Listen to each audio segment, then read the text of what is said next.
Okay, okay. Today we're going to be looking at something called the isoperimetric problem. And what we're going to do is minimize find out the curve that minimizes area given a specific length as a constraint. So let's get started here. Here's our picture here. We've got some sort of curve going here. And we would like to, from between A and B. And we'd like to minimize the area, but the length has to be fixed. So our problem here that we state is that we're going to minimize the area. The area, of course, of a curve is the integral of y dx from A to B. And our constraint will be that our length will be a constant. So this will be a number that we know, and that will equal the integral, of course, of the arc length is the square root of 1 plus y prime squared dx, the integral from A to B, the same limits, of course, that you have on your area. Okay, so this is our problem. What we're going to do is define a function h, which has this inside the integral term here, y plus. Because we have a constraint, we're going to do lambda, kind of similar to Lagrange multipliers. Lambda times this integral right here, function.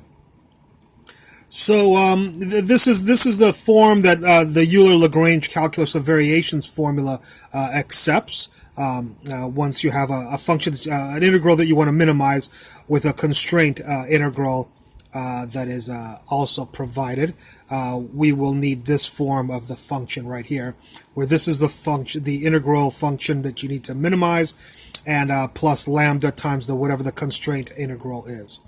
Euler-Lagrange usually is f instead of h, but we use h whenever we have a constraint. You could use f; it wouldn't be that big of a deal. But it's the same idea. H, the partial derivative of h with respect to y minus the derivative of with respect to x of the partial derivative of h with respect to y prime.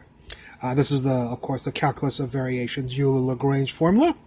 So what's h with respect to y? Go to h, go find y. The derivative is 1. That's that. Minus d dx. And then we need to take the derivative of h with respect to y prime. Of course, that's lambda. And the derivative of this is y prime over the square root of 1 plus y prime squared. The partial derivative, of course. And that equals 0. So here's, with this function plugged into Euler-Lagrange formula, we get this. Let's go ahead and integrate this. The integral of 1 is x plus some constant c. We'll swing this over, and the integral of d dx, of course, will just be the function right here. We're going to define x plus c as phi because we're going to have to type in a bunch of stuff, so I'd rather type in one symbol than 3 symbols. So x plus c is phi. So we're going to square this side. We'll get phi squared. And then we're going to, if you square this side, you got to square this side. Lambda squared, y prime squared. This square root will be gone. And then we're going to swing that up. 1 plus y prime squared is up here. We'll do a little bit of algebra on one step and move this up. So we get this is here. And again, phi is x plus c.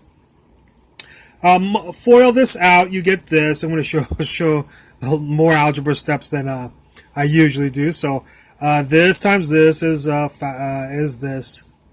I'm not sorry, not foil it out, distribute it out, of course. So this becomes this with algebra, and then you're going to solve for y prime here. Now here I did skip a bunch of steps, but if you solve for y prime, you'll get y prime equals phi divided by the square root of lambda squared minus phi squared. And then we're going to integrate that. The integral of y prime is y. The integral of this with respect to phi, of course, is, this will be dy d phi. And phi is equal to x plus c. So the differential d phi and dx will be the same here. So the integral of this, of course, is this, plus some constant d is in dog. So the integral of this is this.